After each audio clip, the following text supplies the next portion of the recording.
Okay, so I think we might just kick off. We've got a few more people joining the webinar, but we have quite a short time to get through everything and a lot to get through for it. So I'm going to get started. So firstly, to say a huge welcome to the panelists and the attendees. And my name is Miriam. I am Director of Research and Advocacy at Commonwealth. We are a think tank working on ownership strategies for a democratic and sustainable economy. And we wanted to come here today to bring together the voices of trade unions, of think tanks, of industry, to talk through and provide a space for discussing the future of green steel in the UK, the challenges and the opportunities that it face, and how we can bring about a really bright future for the industry. And the context of this is that steel has faced a series of challenges, from trade uncertainties to price slumps and energy prices facing the sector just now.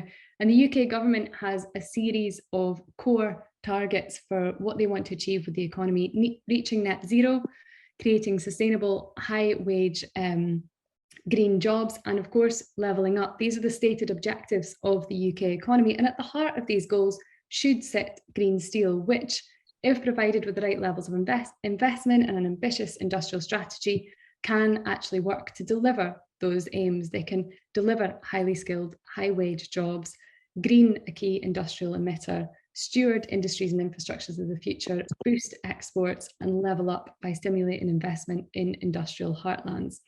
And so to discuss all of this and more, I am joined by a panel of absolutely brilliant speakers. And thank you all for joining this evening. First up, we have Alistair McDermott. Alistair works as the Operations Director at Community, which is the leading trade union for steel workers. It provides services for all those working in the industry. And Alistair's worked at Community for many years and is a steel expert. We have Ros Bullied. Ros is the Deputy Policy Director at Green Alliance, an independent think tank focusing on ambitious leadership for the environment, including really pioneering work on green steel, which is fantastic to see. And prior to Green Alliance, Ros worked at Make UK, the manufacturers organisation. And last but by no means least, we have Chris MacDonald. Chris is the Chief Executive Officer of the Materials Processing Institute, which carries out industrial research and innovation in advanced materials, industrial decarbonisation and the circular economy, and has been supporting materials processing and energy sectors for over 75 years. And that's quite enough for me. Just to talk a little bit through the process and the structure of the webinar tonight, we're going to hand over in a little moment to our three fantastic speakers. We're going to move on to a short guided discussion, and then we're going to open the floor for Q&As. So you'll notice for all those attending that we have a Q&A box. Please fire your questions into the panel throughout, and we'll pick up on those. We might not be able to pick up on all of them, as we may have too many. If that's the case, we'll try and gather together some of the key themes that have been raised in the questions and ask you those. So without further ado, I'll turn over to Alistair. Okay, thanks for that introduction, Miriam, and hello to everyone logging on today. It's very good to be speaking at this event, which I think is extremely timely with developments at Tata Steel last week, bringing into focus the urgent need to secure a decarbonisation pathway, one that will ensure that Britain can make the steels we need for the decades ahead. We know it's going to be far from easy. There's no doubt at all about that. The steel industry is certainly no stranger to change, but greening steelmaking is perhaps the biggest challenge we've ever faced, and one we have to get right, as the stakes are extremely high. Because as we always say, our steel industry is part of the solution to climate change, not the problem. And of course, steel jobs are exceptionally important jobs. They're high quality and can pay 50% above the regional average, with each of the 30,000 direct jobs in the industry supporting 2/3 the jobs in the supply chain and local communities. But even that doesn't tell the full story, because for many steel towns, the steelworks is the community and it is the economy. It sustains the shops, the pubs, the restaurants. It's fundamental to the identity of those places. And it really is unthinkable to consider what would happen to a Port Talbot or a Scunthorpe should their works disappear. Steel jobs must be protected in any transition, because we know from bitter experience, most recently following the collapse of the SSI steelworks at Redcar, that once they're gone, they're not replaced with comparable employment, and the social consequences can be devastating and felt through generations. I think it's important to say that All of the trade unions know that the sector has to decarbonise. We don't shy away from that. In fact, we believe we need to get on with it, because that's what our European competitors have been doing. And if done right, it can be a huge opportunity to turn around the fortunes of the sector and secure its long-term future. Even 5 years ago, it would have been difficult for us just to engage in this conversation, actually, because whichever route we go down, we know there's going to be some degree of disruption and upheaval for the workforce. But the world has changed. We have new legally binding targets, and the conversation on climate change has, of course, moved on. And so our members recognise that we're not going to be able to continue as we are over the long term. In fact, as part of a report we recently published with Cardiff University, which looked at the skills requirements for the steel transition, we surveyed hundreds of steel workers and found that 92% believe we have to transition, even though 58% think that transitioning is likely to make their job less secure. There's no getting away from the fact our steel industry is a major polluter, but really the issue is concentrated on the two plants producing iron in blast furnaces. Those, of course, being Tata Steel Port Talbot and British Steel Scunthorpe. And together, these sites are responsible for something like 95% of the sector's emissions. So if we have a strategy for Port Talbot and Scunthorpe, then we have to a great extent solved the problem. In terms of solutions, I think most people would say there are three main technology routes to produce low carbon steel, those being electric arc furnaces, use of carbon capture, and moving towards hydrogen steel making. But of course, it's not as simple as just choosing one of those three routes. There are many different potential technology combinations, and the timelines for producing new tech and switching from old, and also the investments you make in downstream operations are all crucial considerations to look at in order to achieve a fair transition. Over the last couple of years, we've been working with our experts on net zero planning in steel, and through this work we honed in on three really important priorities for the unions, or red lines even, that need to be achieved if there is to be what we would consider a just transition. The first will be no surprise. We believe we must protect jobs and steel communities in any transition. That means no hard redundancies, which we believe is absolutely achievable, and that's also the view of our experts, partly because if managed properly over time, then natural attrition and the age profile plays a role, but also because if we're serious about reducing global emissions, we need to be making inroads into the 60% of steels that we currently import. And of course, steel is no sunset industry. In fact, UK steel demand is set to grow, particularly to feed our green industries of the future, like offshore wind and electric vehicles. And so we really believe that decarbonisation should be seen as an opportunity to grow our steel industry and not to shrink it. So if we can get the policy framework right to develop a strong domestic market for green steel, combined with appropriate investment in downstream steel operations, we believe that not only can we secure existing steel jobs, we can also create new employment opportunities. Of course, that doesn't mean there won't be change, though, and the approach to skills and reskilling is going to be crucial to a successful transition, because in future years, it is likely less labour will be required in the upstream steelmaking operations than we see today. And parts of the workforce will need to gain new skills so they can be redeployed within the industry, particularly in downstream rolling and finishing operations, but also potentially in new roles in areas such as hydrogen production and scrap enrichment. Our second priority is to protect our existing industrial capabilities. And crucial to that is retaining primary steel making, i.e. the ability to make steel from iron ore, because currently it's not possible to make all the grades of steel through recycling steel in electric arc furnaces. So just going down that route could be disastrous for some of our plants and for the environment if it means we have to import more of our steels from countries that don't play by the same rules on climate change. And thirdly, we need to see long-term solutions, not short-term fixes or easy options. We must ensure that the industry is fully sustainable and equipped to compete globally in the decades ahead. We want to see a really ambitious vision for the whole of our steel sector, and one which puts the UK at the cutting edge of green steelmaking technology. And as part of that, we're open to different technologies, but we do believe that hydrogen-based steelmaking is likely to be part of the future, and we should be preparing now to move in that direction, because that's what other European steelmakers are doing, and we can't afford to fall further behind our EU competitors. And I know Chris McDonald is doing some really important work in this space, which I'm sure he'll refer to when he makes his contribution. So greening our steel industry, it's a massive challenge, clearly, but we do take confidence from the fact our members are no strangers to change, and we've navigated some very difficult situations in the past.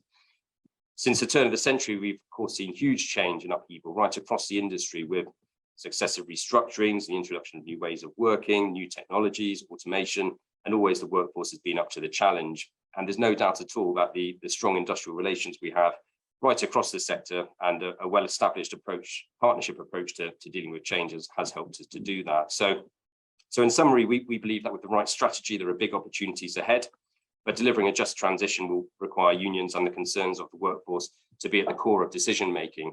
We all recognise our industry needs to change, but steelworkers must not pay the price for net zero.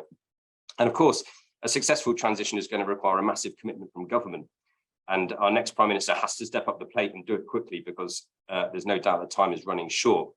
Just a few weeks ago, even, I might have said that finally it seems that government just might be starting to listen to us. They've recently taken some albeit very limited action to bring down unaffordable electricity prices for steelmakers. And of course, that's a vital part of the jigsaw, because all the available green steelmaking technologies require increased electricity use. But further and more significant actions to cut electricity prices were in the pipeline for government to act on over the next few months, and discussions on co-investment were progressing, albeit at snail's pace. But when Boris resigned, incredibly frustratingly, it all just seemed to go up in a puff of smoke, really, and deferred for the next government to make decisions on whenever they might get round to it, which is just not good enough, quite frankly. And, you know, in our view, it's absolutely outrageous that steelworkers' jobs and the future of strategically important industries are in jeopardy due to the ongoing chaos within the Conservative Party and the current inability of government to make any decisions at all. So that needs to be put right, and given what's at stake, in our view, the net zero transition for steel has to be at the top of the in tray for our next PM, whichever that may be. We've had no shortage of warm words at all from government ministers about supporting our steel sector, and now really is the time for them to get off the fence and decide whether they want to see a steel industry in this country, because the can just can't be kicked down the road any longer. And you know, it's really quite unthinkable that Britain could find itself without a steel sector, particularly at this time of global flux and uncertainty and increased nation-first sentiment and trade protectionism. And there's no doubt at all that investing in green steelmaking is the only route to ensure we continue to have a steel industry in Britain in 20 or 30 years' time. So finally, just to close on a point we've made many times before, but it bears repeating, which is that if the next government is serious about levelling up, then they should demonstrate that by backing our steel industry and our steel communities. And I'll leave it there for now. Thank you, Miriam. Thank you so much, Alistair. What a brilliant overview to kick us off.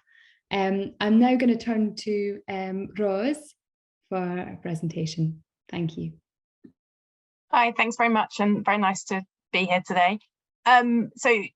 Yeah, Green Alliance is coming at this very much from an environmental perspective. We're an environmental organisation, and we're concerned first and foremost with reducing greenhouse gas emissions.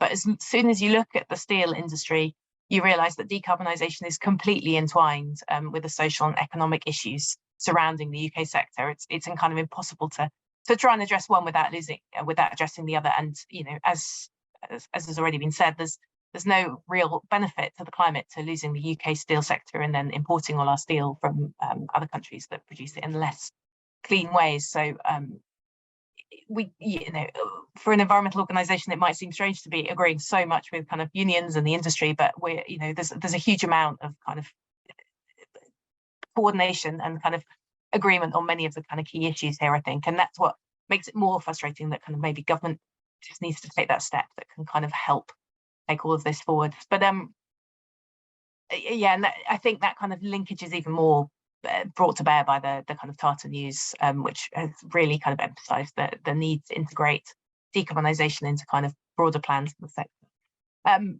And this really matters because markets are changing. A string of government initiatives already around the world are starting to prioritise cleaner steel, from the EU-US tariff deal, the COP commitments last year to greening public procurement from the UK and several other countries. There are stricter embedded carbon targets on buildings in the Netherlands, and other countries are looking that way too. And then the private sector is also starting to reduce its own purchasing requirements, especially in construction, but there are car makers too that are insisting on cleaner steel. So if we don't green UK steelmaking, it will simply over time become uncompetitive. It's as simple as that. And you know, there's just no long-term future in kind of continuing to produce steel in the way that we are. But there's a really big opportunity here as well. Blast furnaces in the UK will need relining over the next decade and a half, and that we can use those points to really kind of make the sector fit for the future. And it can also drive innovation and develop technologies and business models which we can then export as well. So I think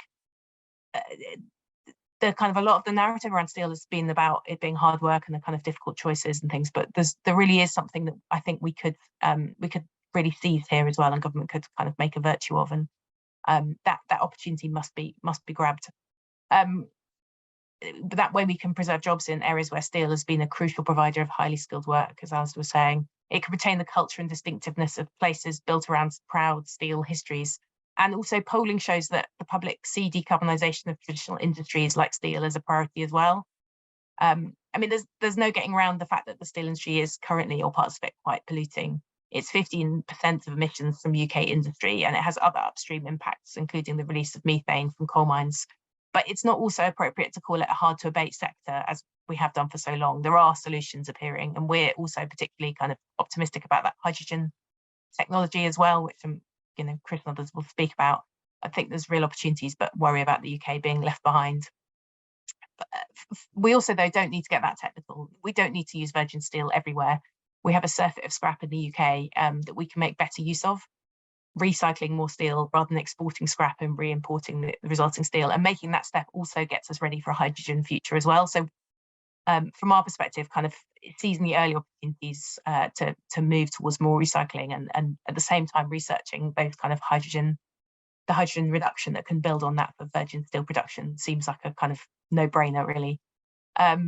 We released a report a few weeks ago that modelled the impact of a kind of phased transition along these lines, and found that it could reduce emissions from the sector by nearly 90% by 2035, which is pretty much kind of where the Committee on Climate Change governance advisors say we need to be as well. And there are wider benefits as well around kind of productivity of steelmakers, and also the kind of resilience of the, well, at a time when supply chain vulnerability is really high on the agenda, I think being able to reduce the amount of coal that we use and the amount of iron ore that we need to import is also crucial, and making better use of our scrap domestically would help us to do that. But as we know, change of that scale isn't easy to achieve.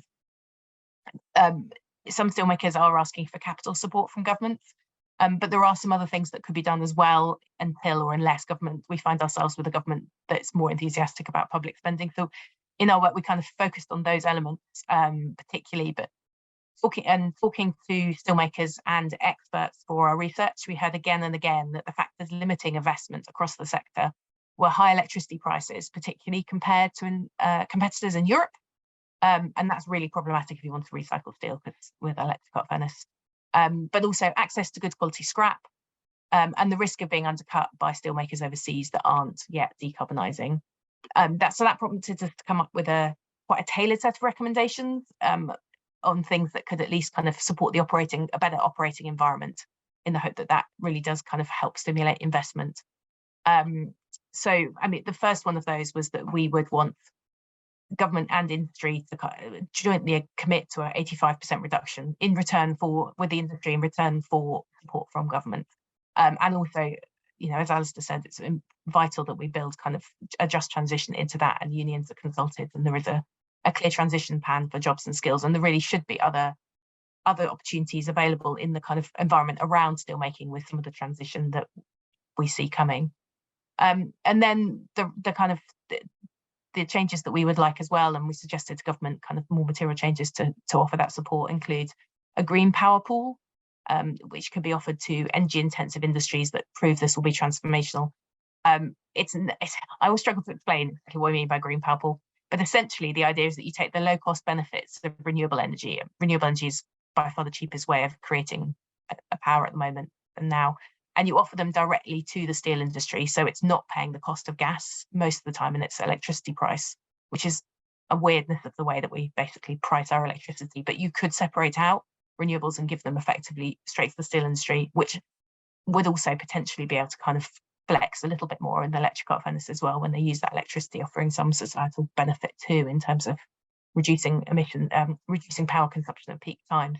So we're still working out some of the things around that, but I'm really excited about the opportunities to kind of innovate in terms of electricity prices and offer a more stable long-term solution on that than the kind of tweaks to the levies, which is what government has been doing to date, which does help. But I think if we could find a more sustainable long-term solution, there'll be really advantages in that. The next thing we wanted to government to do is take a more concerted action on this scrap issue. And we proposed a series of measures that we would hope would kind of create a bit of a virtuous circle. So at the moment, some of the places that scrap is exported to don't charge VAT on scrap, including Turkey, whereas the UK does. So you could remove that VAT, and that would enable the UK industry to purchase scrap at a potentially slightly higher price, making it a more attractive buyer to the scrap processors. You could also offer capital grant or kind of advantages to the scrap processors to help them invest. And then we also think actually that you should, over time, in negotiation between both the steel industry and the scrap processors, start to make sure that we're not exporting really poor quality scrap overseas, because at the moment the standards can be lower for exported scrap. And that's not to the advantage kind of globally of kind of better use of scrap as well. So we hope that their package of measures together should kind of reform the availability of really good quality scrap, which means you can also do far more with recycling with better quality scrap as well.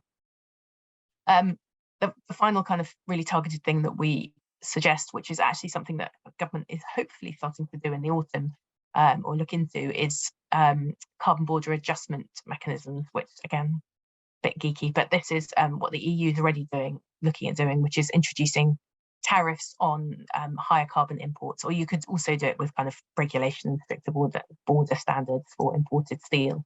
And the idea of this is that you could actually genuinely start to provide a more sustainable long-term solution as well to protect the UK steel industry as it decarbonises. And that isn't the whole story. There are plenty of things as well. We were looking particularly at the kind of supply side, what the steel industry is doing and needs help with directly. But there's plenty of things as well that we'd like to see happening in the market as well to help get over the kind of slightly higher costs sometimes of producing cleaner steel, certainly in the short term. There's government has a levelling up bill at the moment. It could use that to start to introduce planning requirements here as well that encourage construction firms to carbon footprint their steel, for instance. There's also plenty of opportunities of that side of things as well, which would help kind of speed up the market transition. We'll be looking at that a bit more in our next piece of work. But in the meantime, I feel like there's plenty for the government to get on with, and I think, like, as with all the other speakers, I think we just really want to see some kind of action. And I think the key thing is kind of moving this forward with collaboration and everybody working together, because there really is quite a lot of kind of coherence on the fact that we need to move, and that the kinds of solutions and barriers and solutions to doing so. Thank you so much. And we're going to post the report that you mentioned that's just been released in the chat in a moment as well. Fantastic stuff. Okay, so last but by no means least, I will turn over to Chris. Thank you, Miriam, and yeah, thanks for inviting me here today to discuss this as well. And I think we've heard two talks there really about some of the challenges for green steel from Alistair and from Ros. And I am going to mention that, but I think I thought I'd take this opportunity to really broaden this out a bit as well and look at industrial strategy, which I see as like a big macro problem we've got in achieving green steel. So, we all know, I think Alistair referred to it, the issue with Tata Steel in Port Talbot, which last week Tata Steel requested £1.5 billion in terms of a cash injection from government to fund their transition to green steel. And that was attached to an announcement that otherwise the plant could face closure within 12 months. And I think that's really drawn a lot of attention to this challenge.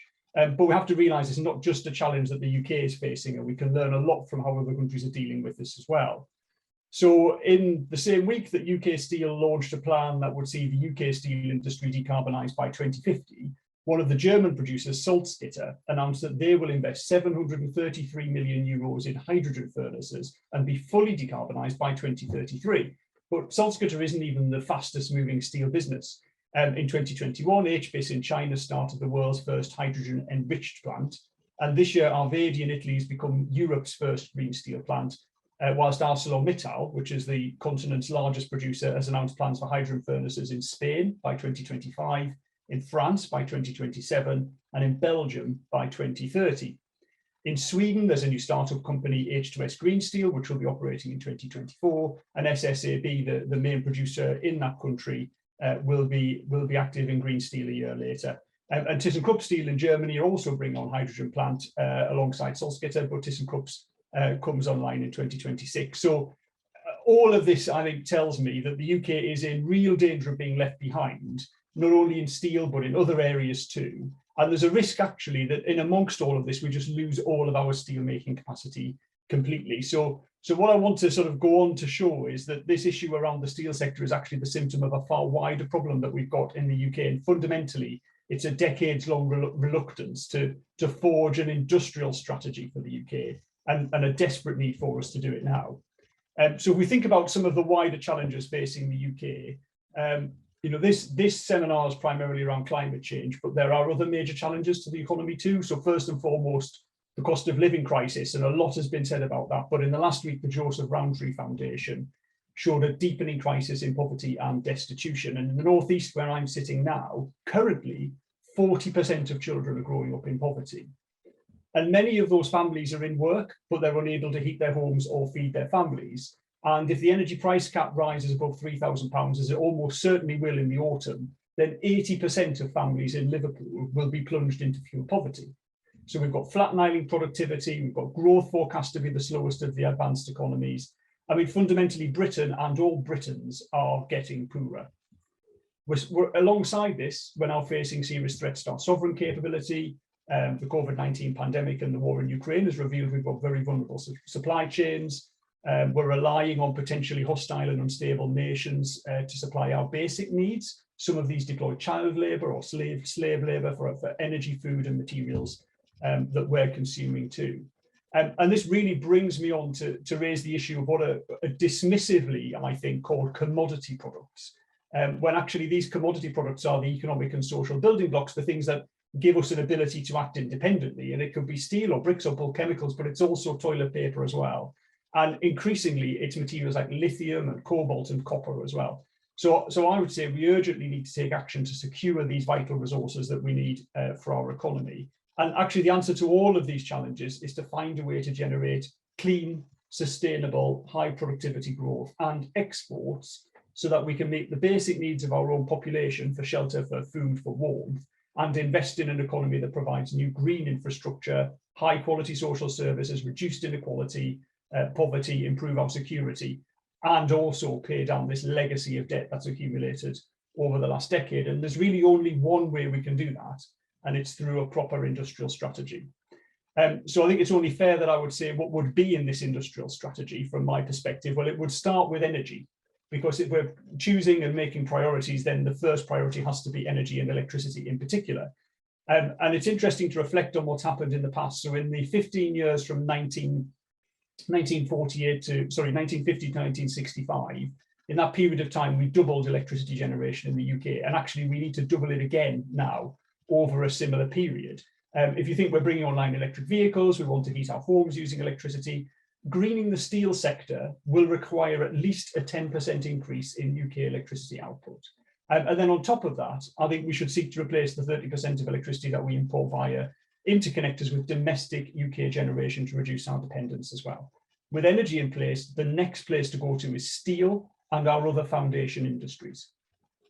When I say foundation industries, this includes steel, yes, but also ceramics, glass, paper, concrete, and chemicals as well. And economists have estimated that in the next 15 years, the world's economy will require at least as much infrastructure as we already have. And much of this will be concrete, steel, and copper related. And we need to invest, by my estimate, around £6 billion in the UK in new green technology for the steel sector alone.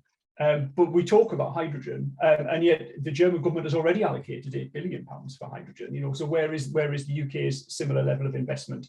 And I also think as well that as a country, we will need to do this in a public-private partnership.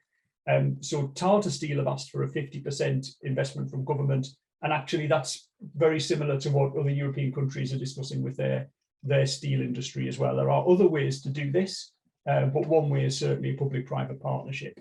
And in amongst all of this, I want to pick up on a point that Alistair made, which is really around the just transition. How do we transition our workforce in this economy? If we've got an energy strategy in place, if we're covering our foundation industries, then what we have to recognise is that as companies go green, they're going to go smart at the same time. This for the UK will be a welcome increase in productivity. It will increase wages and increase standards of living. But what it will also require us to do is provide really high quality retraining so that highly skilled workers from these industries can move into the new growth industries of the future as well. In fact, we won't be able to capitalize on the opportunities of the green economy if we're unable to rapidly and continuously retrain and reskill people to work in these new and growing sectors as well. And we can expect, I think, that if we pursue a sort of course of non-intervention, as we've done with deindustrialization in recent decades, then regional inequalities will increase and those growth opportunities will be completely lost. And then the next point I want to make is really around the desperate need for manufacturing. And this supports the economy as a whole, but also will have a big impact on the steel sector. And this is a big problem we have in the UK, I think. Our reluctance to embed industrial strategy in our national thinking, I think, comes from a misconception, which is uniquely held in the UK, that economic progress turns from manufacturing to services to financial services, whereas every other country in the world that I've ever worked in realised that wealth is built on a foundation of industry, which actually also builds community cohesion as well. We have political theorists and decision makers who talk of post-industrialisation and service-centred economies as if that was a good thing, and deindustrialisation as if it was an inevitability, when in fact it's a choice. And only last week, the Resolution Foundation published a report, Stagnation Nation, which concluded that service-based economies are inherently more unequal, and that the UK, with its relatively large service sector, is the most unequal country in Europe. The report points out that Britain is the second largest service exporter in the world after the USA, and it refers to the UK as a services superpower. But I think these are completely the wrong conclusions. Services do account for a good chunk of our income earned abroad, but manufacturing accounts for more than 50% of our export value, despite being only 20% of the economy. And so it's manufacturing and not services that are doing the heavy lifting on our balance of trade. And it's manufacturing and not services that are the export superpower for the UK. But more than this, manufacturing and industry accounts for 70% of business R&D spend. It has higher productivity, pays on average £19,000 a year in higher wages. And in places like Teesside, where my institute's based, high skill, high wage jobs are 45% higher in terms of salary than the service sector. So essentially, this report's identified a manufacturing shaped hole that we have in our economy, but it completely lacks the ambition to fill it. And if we want a high technology green industrial revolution, then as in all previous technology revolutions, the nations and people that will be secure and will be prosperous will be those with a strong manufacturing base that's supported by, but not driven by, sophisticated services and financial services. So I think then, look, over the last 15 years, we've had a global financial crisis, we've had Brexit, we've had COVID, we've had war in Europe, we've now got an energy crisis and a looming food crisis too. And so we need to do things differently. We need to focus on resilience and have a greater emphasis on national thinking as well. And in this context, there should be little disagreement that steel and the domestic steel industry is fundamental to our nation, and yet it remains the case that the business environment for steel in the UK is uniquely disadvantageous as compared with our neighbour competitors. I think to identify an industry as important and yet not address the fundamental aspects holding it back is at the very least a deep contradiction in policy, and one that needs to be urgently addressed. UK industrial strategy needs to be set by the needs of our long-term political, economic and national security priorities, and now is the time to make the decisions that are genuinely in the national interest, to prioritise an industrial strategy and a resurgence in manufacturing. It's essential for us, and it is, I think, the only way that we're going to create a more fair and equal society in a green economy. Thank you. Thank you so much, Chris, and to everyone for their presentations. It was just fantastic to hear so many different groups represented, industry, trade unions, think tanks, all championing a thriving future for UK green steel from completely different perspectives, and it's brilliant to see and hear, and so thank you. And we're going to move on to a guided discussion now, and so I've prepared some just a few questions for the panelists, and then we'll move on to a Q&A with the audience as well. So first up, I mean, the Tata Steel announcement last week was mentioned several times, and rightly so. Port Talbot has had steel since the early 1900s. It currently has 4,000 jobs. It's the UK's largest steelworks. And obviously this would be a completely devastating blow to the community, to the industry. And also I think serves, to highlight how pressing it is that progress is made on transitioning towards green steel, and how urgent that is in terms of the level of support provided. So, I mean, steel is integral to the economy, it's integral to jobs and livelihoods, but it's also played a really key role in shaping a sense of history, of culture, of identity for steel communities. And how important is securing a thriving future for green steel to local economies and communities? And I'm going to come to Alistair first for that one, because I think you might have some thoughts. I thought you might come to me on that one. The answer is hugely important, quite clearly. I mean, as your question infers, the steel industry is about more than jobs, though clearly jobs are extremely important. It's about community, it's about way of life, it's about shared history, and it's about, these communities that are bound together by their links to the steelworks and each other. There's no other industry like it, certainly not in my experience. I've actually got a quote here, which I'm going to read, slightly left field, but please bear with me. It's by a gentleman called Jeff Waterfield, who won't be a familiar name to most of you, but I suspect Chris will recognise the name. And he's actually one of our union's great heroes. Jeff was the chair of the multi-union committee at the Teesside Steelworks, and he led the Save Our Steel campaign to bring steelmaking back to Redcar. But he tragically died in 2011, just before the blast furnace was relit. And so this quote's from Jeff. "When I see a blast furnace, I see a thing of beauty. I see something that has given thousands and thousands of people a way of life, a good honest wage, the ability to pay their mortgages, go on holidays, and bring up their families.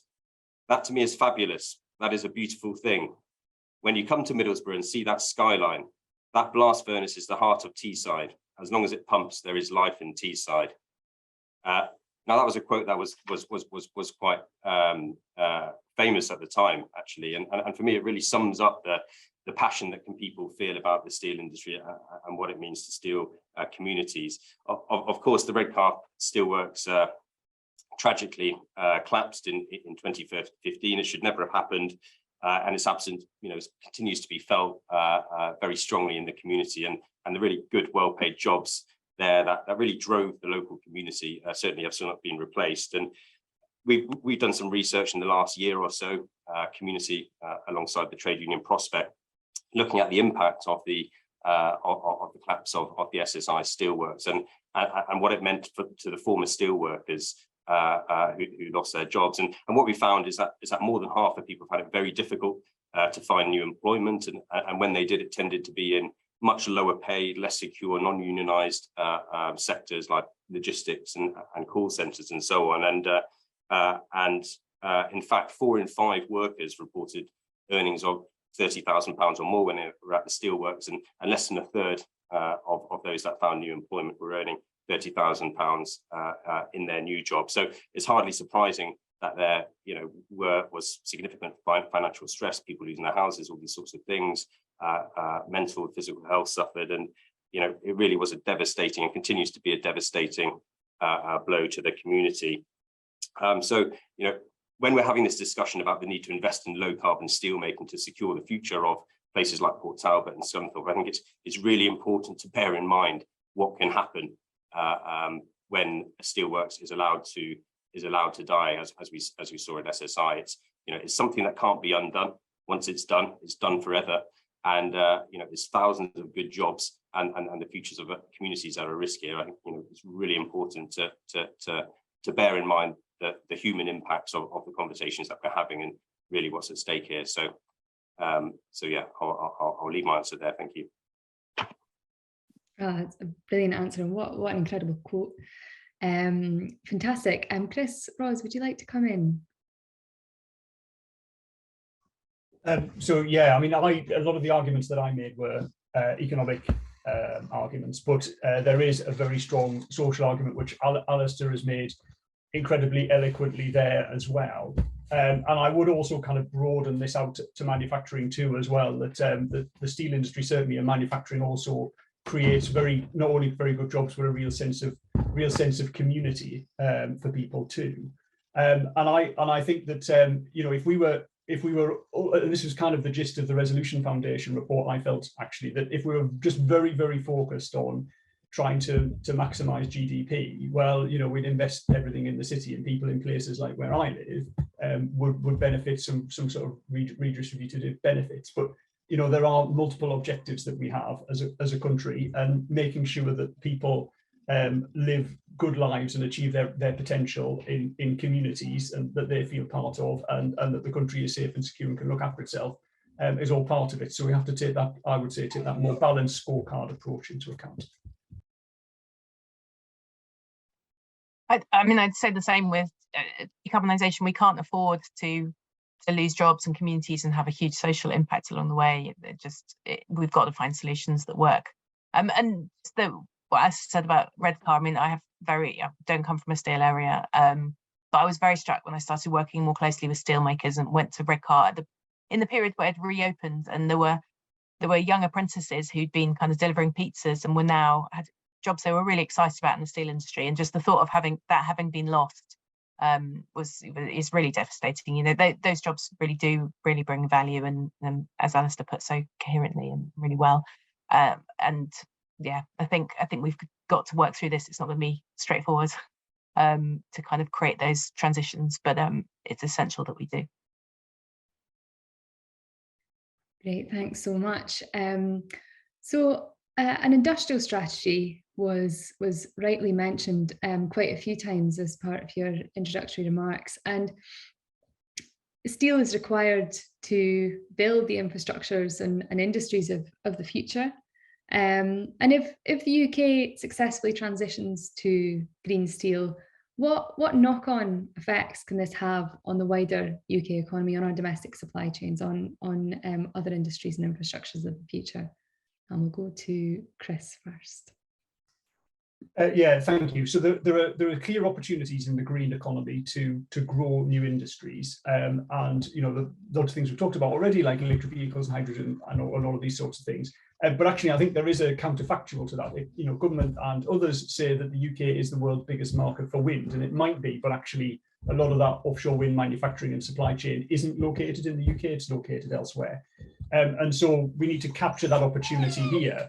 And we've seen, you know, in the automotive sector, I think particularly is a really good example of how when you pair the steel company and the automotive company together, then new developments and new innovations happen at the same time. And so, sorry, that's my dog. Just getting out. New innovations. So you develop new types of steel, which enables you then to develop new types of vehicles. So those two things go hand in hand. So the steel industry, it has that kind of basic foundation that enables you to do that. And the other thing to remember is, whilst we do think about jobs as being in companies at the end of the supply chain, like Nissan and Rolls-Royce and so on, for every job that they've got at the end of the supply chain, there are 8 jobs in the steel and components industries leading up to it. So it really is that kind of foundational level of the economy, which can kind of make all of those other things work. Great, thank you. I'll turn to Roz next. I'd agree with all of that. I think the other thing that perhaps we see some opportunity in is to make better use of the steel we have and be really clever about how we extract value from steel, and see if we can come up with some new approaches that we can then kind of take abroad as well. So models around reuse, but also that enable more highly engineered parts and more sustainable long-term parts as well. And I think we're only just beginning to scratch the surface of what might be possible there and think about it more deeply. But I think that's the other challenge in this, is where we can build a real advantage in kind of, and linked with tech, in better, smarter use of steel as well. Okay, thanks. And we'll turn to Alistair next.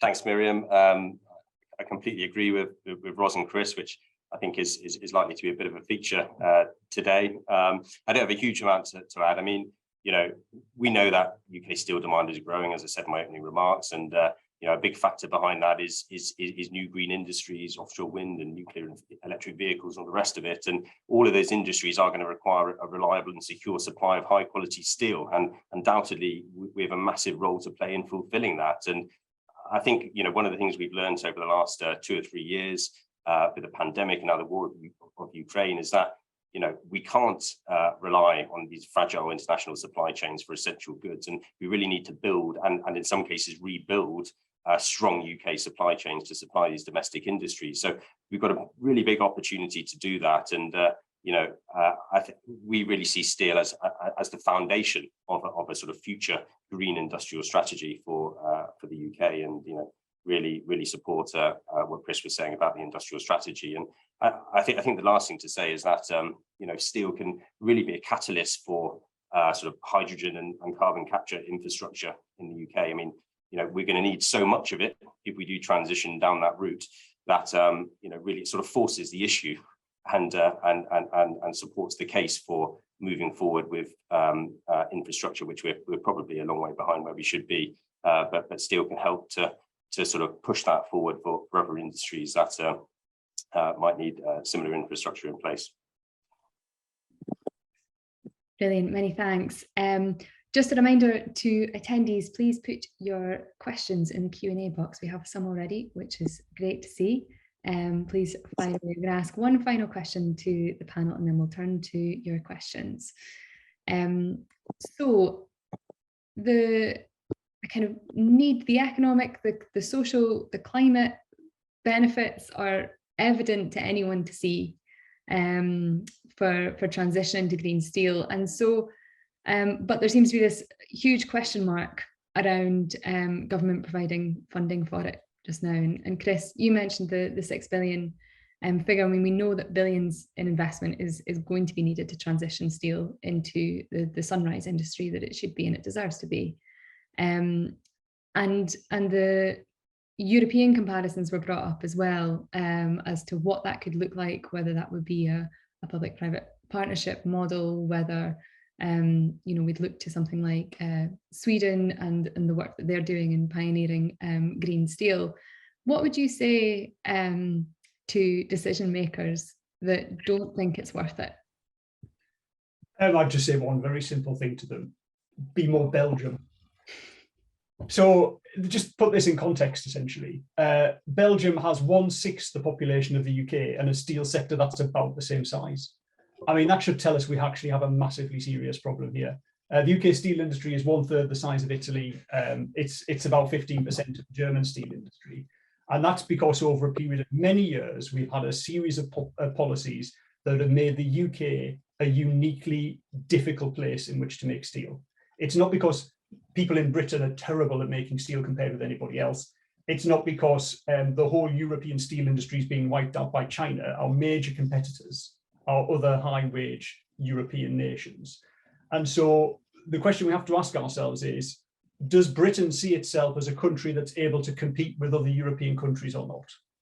And if we do, then there is a simple set of policies that other European countries have deployed that we could deploy here as well. And if we do that, we might just about be as good as Belgium. Actually, I've got a higher ambition than that, but surely we can expect at least that from our politicians. Great. Alistair, were you going to come in there? I can do, yes. At least as good as Belgium. That's inspiring, Chris. I like that. But yeah, I mean, clearly, absolutely wrong, totally misguided. Decarbonising steel is expensive, but the fact is, we need our steel industry, and no developed economy can thrive without steel. We need it for our economic security, for our national security. If you look at all of the leading economies in the world, the likes of America and China and Japan and Germany and India, they've all built their success on the foundation of a strong steel industry supporting supply chains for advanced manufacturing. So it's an absolute no-brainer as far as we're concerned, which I'm sure won't surprise you. But either we make the steels here in a sustainable and green way, supporting thousands of jobs, and with all the jobs and prosperity, jobs that are supported and all the prosperity that it brings, or we just close down our industry and rely on potentially dirty imports from the other side of the world, countries that don't play by the same rules. So we need our steels.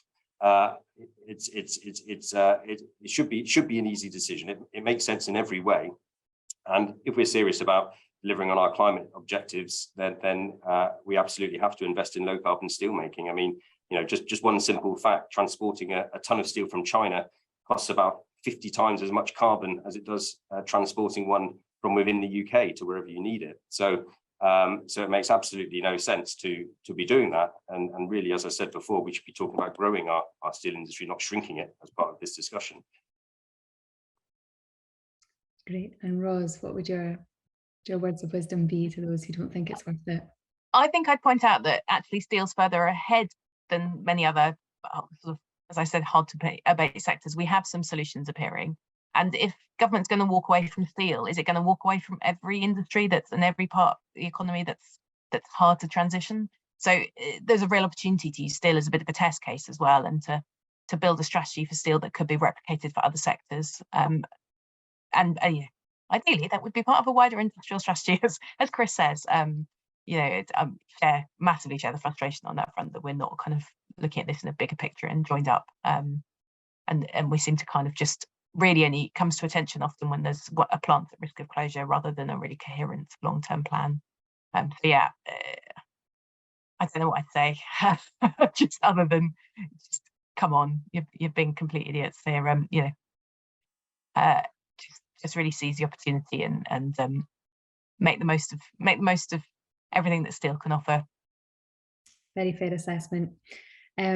Okay, fantastic. We're going to turn to the questions from attendees now. So we've got some fantastic ones that have been sent to us in the chat box. So we're going to turn to the first one, which is about cost. Now, this was mentioned as part of the as part of your talks. So what is the most cost-effective way to go green in steel, and what's the view of non-UK plants? And I'll turn to whoever wants to answer that one first. Well, I could come in. So probably the most cost-effective way to do it is to get a greenfield site, buy an out-of-the-box steel plant, and build it. And you could probably do that in about 18 months. And for a plant the size of Port Talbot, might cost you £1.5 billion, something like that, £2 billion. However, there isn't such a site in the UK that you could do it on. You would also ignore all of the really important social and political and economic factors that I mentioned previously. But that's kind of how the USA has done its transition. But that still involved a huge amount of public subsidy as well. So in the form of land subsidy. So none of it's been done for free. And the result of that has been mass closures of some steel industry and some growing bits of new steel industry. Europe inevitably is going to go down a different route, which is about transitioning existing steel locations for lots of very good reasons. So ultimately, comes back to my point about the balanced scorecard. There are multiple objectives that we have to hit to do this, and cost is one of the objectives. One final point is benefit far outweighs the cost. So you can take a little bit of a hit on the cost and still achieve a massive benefit as well. Great. And Alistair, was that you nodding to come in there? Or have I just forced you to the front? No, it's fine, but I can do. I mean, it's a really difficult question, to be quite honest, because what does cost effective mean? It might be cheap in the short run to replace blast furnaces, or cheaper relatively in the short run to replace blast furnaces with electric arc furnaces. But what you need to do is make sure that your steelworks and your industry is in a position to compete in 10 and 20 years time, when the world has moved on. Everyone's got hydrogen-based steel making.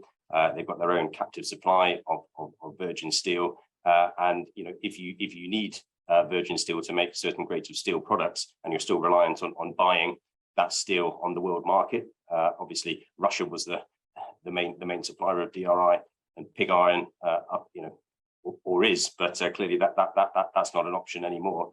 Then you've not put yourself into a sustainable position. So are you talking about the smallest outlay in the short term, or are you talking about trying to secure the very long-term future of steelmaking in this country? So we would argue that the most cost-effective thing to do is to think big, to be ambitious, and to be bold, and to start working now to ensure that we're positioned to be at the cutting edge of green steel making in 20 and 30 years time. And that's not necessarily to say that that is the right way to go, but that level of ambition is what we want to see. And of course, what is the right technology route for any particular steelwork depends on where you are.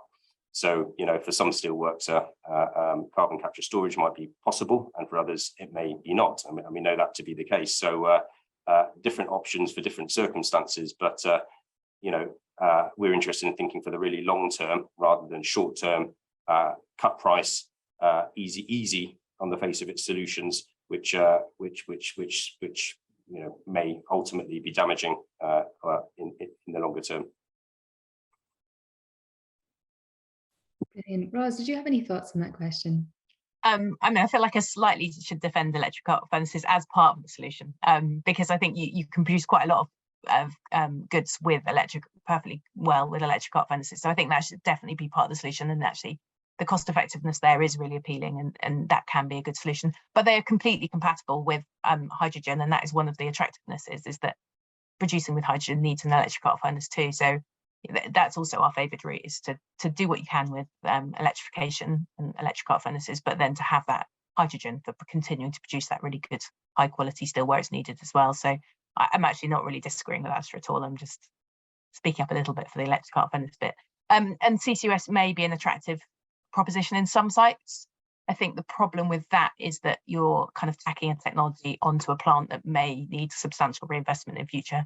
And I'm not convinced about using it as a kind of interim solution and having to reinvest again. So there are some advantages in the carbon terms. If you can get it up and running faster, you might see kind of less carbon emitted through the 2020s and 2030s. But you've also got the problem with the kind of fossil fuel basis of it and the emissions associated with that. So there are a fair few things that kind of point to recycling and hydrogen as a kind of the best route rather than looking at CCUS. But I can understand why some sites are looking at CCUS as well. Brilliant. So the second question, what's the view on the changes in government, and how could this impact potential support for decarbonisation? A very timely question. Who'd like to go first? I could start off by saying that it's a relief to see that both candidates are supportive of the net zero targets. So that is encouraging, and were kind of points early in the debate when there were questions about that. And it would be, that's the public are hugely behind decarbonisation and net zero, and really see the risks and concerns about climate change. And I think with the weather we had a couple of last week and the fires, I think the longer term, the Tories want to do well at the next election, that is the sensible route to take. In terms of kind of what that means though in their ability to spend and the degree that they would focus on this, it's hard to say at the moment. I feel like a lot of the discussion is around kind of tax cuts and not on public spending, which feels problematic for the kind of agenda that we're discussing. But yeah, what they say in the kind of leadership debates may not be, I suppose, what we see on the ground when they kind of open their files and start to look at the challenges ahead. So I think we'd have to hope that they see the real opportunities, as we've all said, in steel decarbonisation and kind of levelling up security of supply chains, etc., and kind of can be convinced on all of that. Fantastic. Alistair, we turn to you. Yeah, thanks. I think the changes in government are extremely worrying. There's no two ways about it, really. As I said in my opening remarks, it seemed for a while as if we were making some progress, particularly around electricity prices and perhaps on the bigger picture as well. And that just all seems to have evaporated. And really, while we don't agree at all with the way Tata Steel went about their intervention last week, presumably that was prompted by the fact that the decarbonisation discussions with government had broken down, and they felt they wanted to do that to try and put some pressure onto the two prime ministerial candidates to say something supportive in terms of what they might do for the steel industry when one of them gets the keys to 10 Downing Street. Now, they've not done that. They've not said anything at all, as far as I'm aware, about the steel industry. We're certainly working hard to prompt them to do that, to commit to supporting industry. But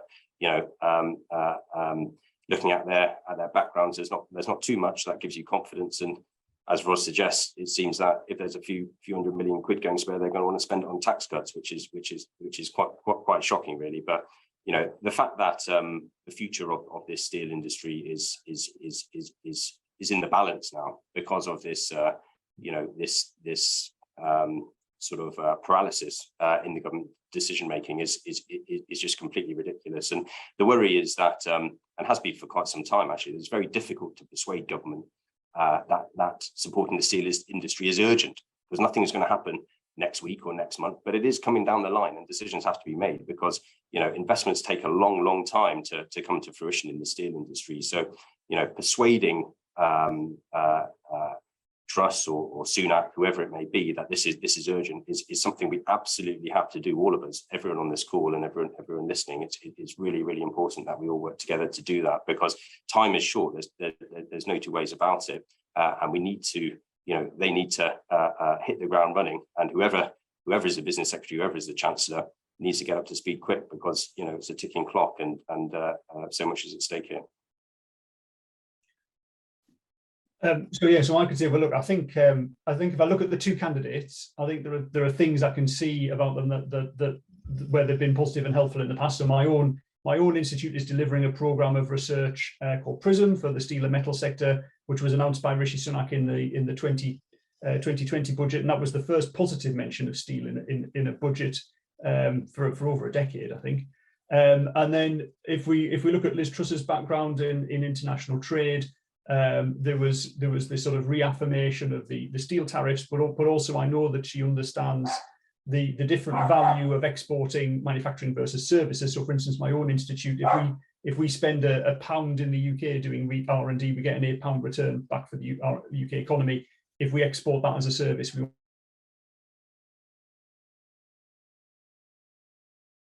only get £1, so we get a big multiplier for and I know that Liz Truss understands that, so I can see some positives there. But what I am concerned about is a conversation that nobody's having, which is about how we sort of really get into the guts of managing the costs around the transition. So, for instance, in steel, there'll be a period of time where we're transitioning from coal-based steel to non-coal-based steel, and during that time period, the new steel processes will be more expensive than the coal-based processes.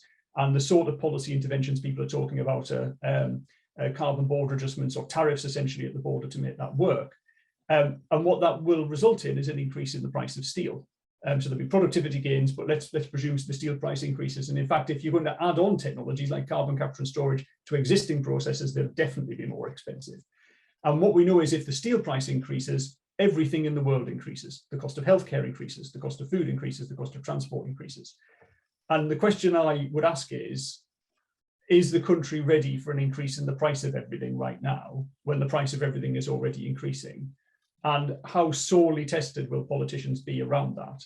And what worries me is if the cost of living price increases seem to be attached to measures to tackle climate change, then actually how strong is the climate change consensus? How robust is it really? And so what I see is the biggest political challenge is yet to come, which is how we manage the economics of the transition. And I'm not actually seeing any politicians talking about that, except the politicians who are saying it's too expensive or we shouldn't do it yet. And so that's what worries me the most. And that's what I want to see from politicians, as some positive conversations about how we're going to deal with the cost of transition in a way that doesn't impact on people's cost of living and maintains the climate consensus that we have. Great. Are there any added thoughts on that question before we move on to the next one? Okay. So the next question, just a reminder, pop your questions, you can pop them to myself or my colleague Adam, who's here as well, or in the Q&A chat as well.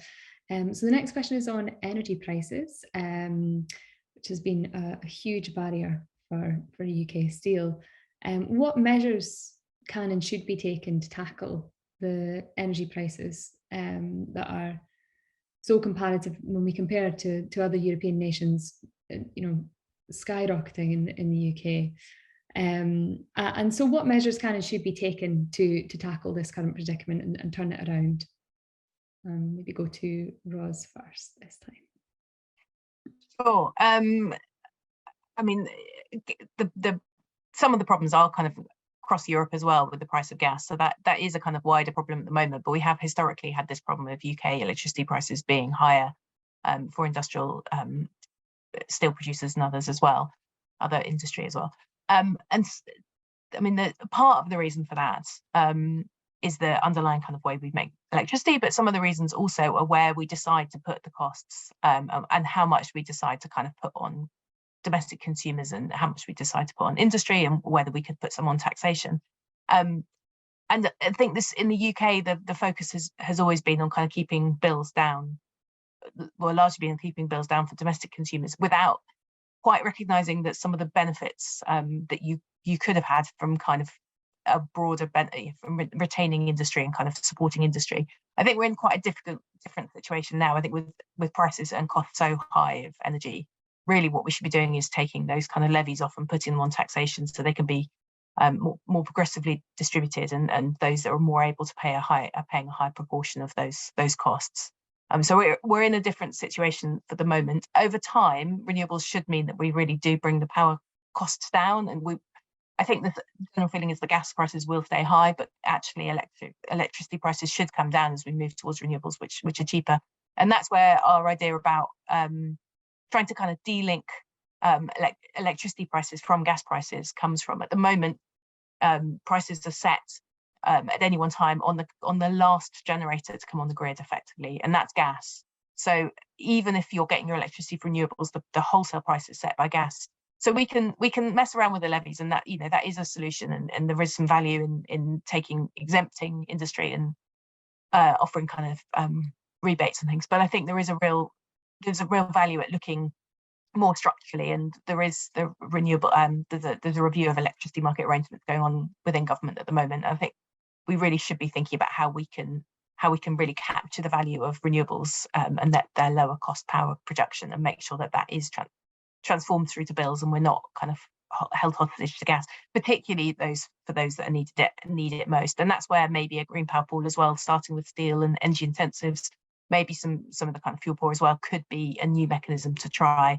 There are other things too, like reforming the capacity market as well, and plenty of other measures that could be done. And there are a whole series of kind of asks of the steel industry as well. But yeah, it has been a real issue, and I think actually the gas price being high is also kind of forcing different choices as well in terms of alternative. You could have used gas to reduce iron, but that now doesn't look very attractive. So there's the kind of current situation is really changing the agenda quite a lot. But yeah,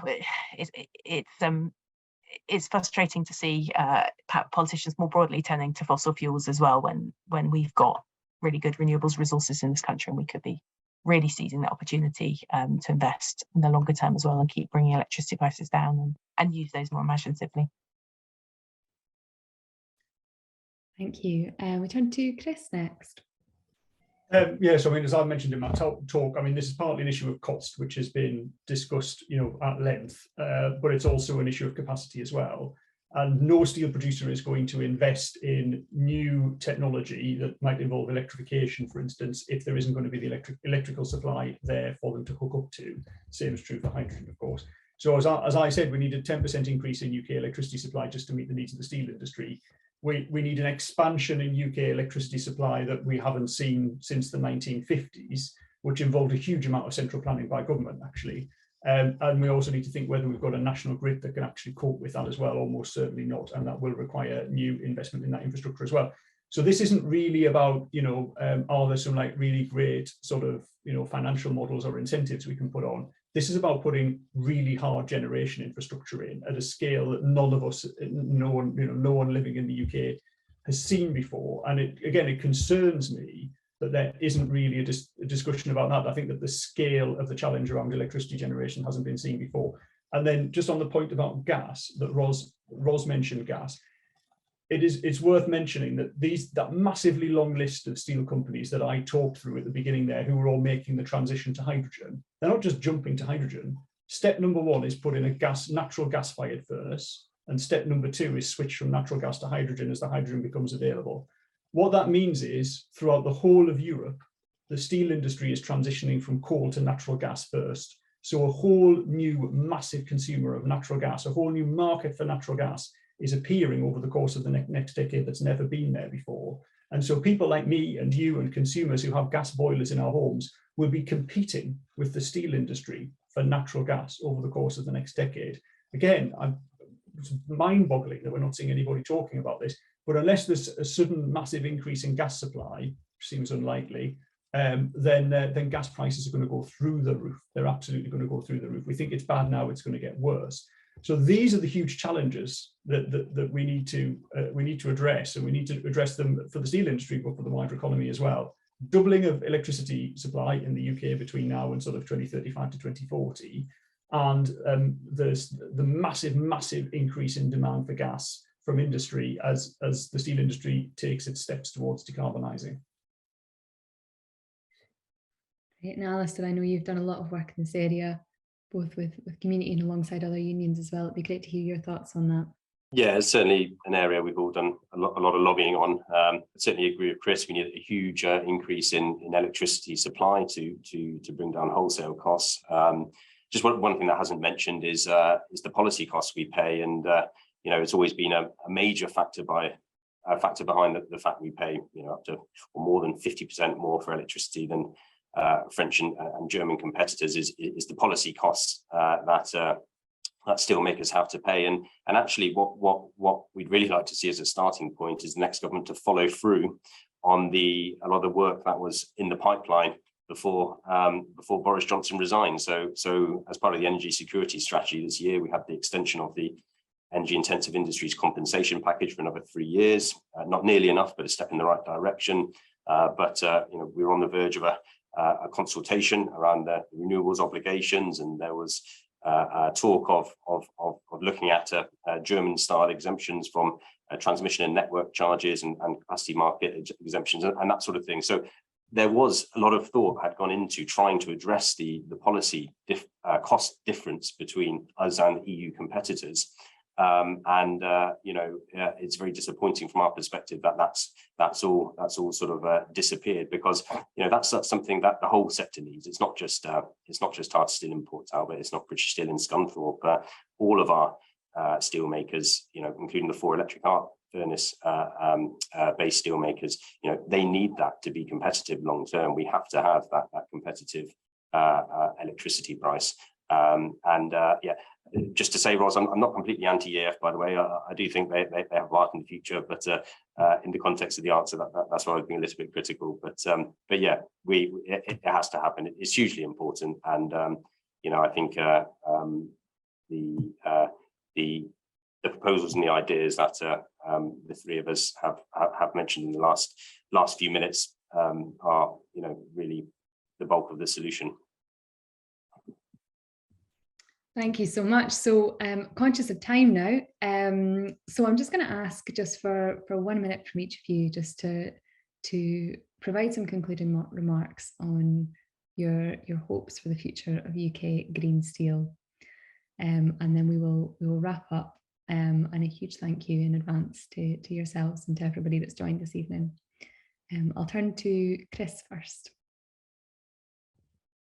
Yes, thank you. So thank you once again for the invitation to speak this afternoon, and I think, or this evening, and I think I want to sort of return to my main theme really, which is essentially this real need for us to create an industrial strategy that will help us to see a realisation in manufacturing and in the steel sector as well, and tackle some of these big issues that we face around the investment in infrastructure for energy and also for steel as well, so that we can tackle some of the other issues we have in our economy, such as the cost of living crisis, our defence and sovereign capability and security of our supply chains as well. But to do this is going to require a big change of thinking. So the Treasury has to stop thinking, if you can buy something a penny cheaper from overseas, then don't make it here, because that's a meaningless rule when goods aren't available to buy, whether it's steel, semiconductors, food or fuel. We've got to prioritise our sovereign capability. And it's also time as well for us to stop worrying about citing examples such as investing in DeLorean in the 1970s and thinking that that's an adequate rebuttal to industrial strategy, when we can look at other countries in Europe and around the world, in the USA and Europe and in other places, which do manage to have effective and long-term industrial strategies as well. And so I'll finish with a quote. It's not nearly as emotive or as elegant as the one from Alistair, but John Maynard Keynes said that practical men who believe themselves to be exempt from intellectual influence are usually the slaves of some defunct economist. It's my view that in terms of industrial policy and comparative advantage, the UK has been the slave of a defunct economist for about 40 years. And it's about time that we adopted an industrial strategy that meets the political, social and economic needs of our country. Brilliant. And Roz, very much enjoying all of these quotes. Oh, I don't have a quote to offer. Apologies.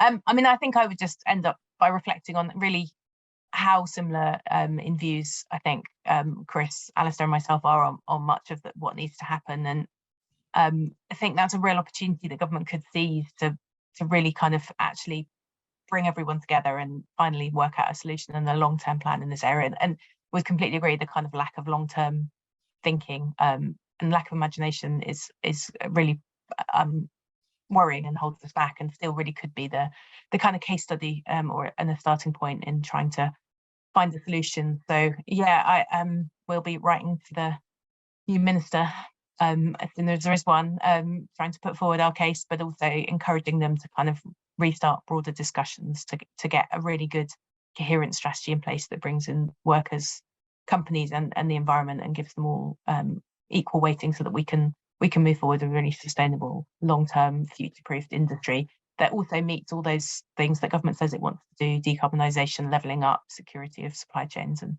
it just all makes so much sense that I hope we can make a convincing argument. And we'll turn to Alistair. Thanks, Miriam. I think it's been a really interesting conversation today, and like Roz, the thing I really take away from it is how similar and how aligned all our views are on this particular issue. And really enjoyed listening to the speakers. We're all absolutely clear that green steel is a good thing. It presents huge opportunities, but only if bold and ambitious decisions are taken now, and government in particular just really needs to get off the fence and commit to supporting the transition before it becomes too late.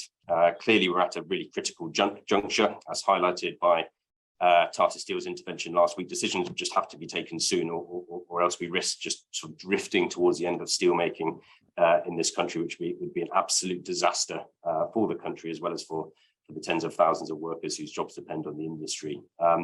Finally, I'd just like to thank you, Miriam, and Commonwealth for organising this webinar, and also for the hugely important work you've been doing over the last sort of year or two, supporting the case for low carbon steel. It's been really, really valuable and important. So thank you for that. And yeah, the trade unions, we've got a campaign called Britain, We Need Our Steel. And I think that's truer now than it's ever been, to be quite honest. And I look forward to working with everyone on this call and beyond over the weeks and months and potentially years ahead to try and make what we all want to happen a reality.